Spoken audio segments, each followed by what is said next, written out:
राधे राधे. कशा आहात सगळे? कुठंही शुभप्रसंगी जायचं म्हटलं की आपण माणसांना टीका वगैरे ऑप्शन दही साखर देऊन जातो. कारण की प्रवास सुखरूप हो आणि शुभकामाला जर गेले असेल तर शुभकाम चांगल्या प्रकारे हो. आता आमच्या अयोध्या नगरीची पुरुष मंडळी जाणार होती मुंबई इथं 2-3 दिवसाचा ट्रिपला फिरायसाठी. मग काय त्यांना टीका वगैरे लावला आणि त्यांना टाटा बाय बाय करण्यासाठी आम्ही सगळ्या कॉलनीतल्या बायका आणि सासूबाई बाहेर आलो होतो. पण आल्यावर पाहतात त्या काय आमच्या पुरुष मंडळीचा आनंद काही गगनामध्ये मावेनासा झाला होता. कारण त्यांची डोकेदुखी ते घरी ठेवूनच चालले होते बरं का. असो, आता आम्हाला थोडासा कंटाळा आणि थकवा आला तर आपण 4 दिवस बायका माहेरी जाऊन येतो. पण पुरुषांना मात्र तसं काय नसतं. दिवस रात्र काबाड कष्ट आपल्या घरासाठी करतात, पण त्यांना विसावाही हवा असतो. मित्रपरिवार असला की त्यांच्यासोबत 2-4 दिवस गेलं की तोच काही वेगळा वेळ मिळतो. आयुष्याच्या दिवसरात्र कष्ट करता करता आयुष्यामध्ये जगणं त्यांचं जबाबदारी अंगावर पडली की ते मागच राहून जातं. मग काय सगळ्यांना टीका वगैरे लागलं, हाशी मजाक सुरू होते. आमच्या ननंदबाई आमच्यासोबत चिडवत होत्या की तुम्हाला डोकेदुखी घरी ठेवून चालले आहेत. आम्ही सगळ्या बायकांनी त्यांना परमिशनही दिली होती की जा, तुम्हालाही वेगळा वेळ हवा होता.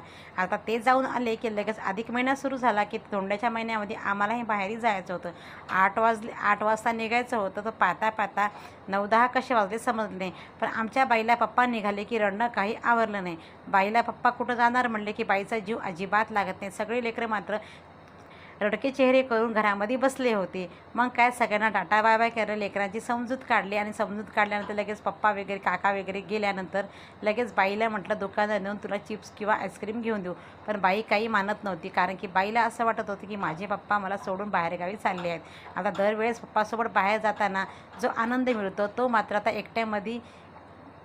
एकट्या पप्पा चालल्यानंतर घरामध्ये मन लागणार नाही, म्हणून माझी लाडूबाई मात्र कासावीस झाली होती. बापाच्या लेकीला बाबा घरी नसले की तिला मात्र घरामध्ये मन लागत नाही. पप्पा गेले की बाईचा मात्र तांडव सुरू झाला होता.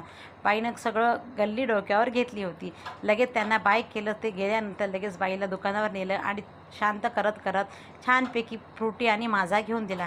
तेव्हा कुठं माझी बाई 5-10 मिनटं शांत बसली. पण राहून बाईचं सुरू होतं की पप्पा गेले, आपल्याला सोबत घेऊन का गेले नाही.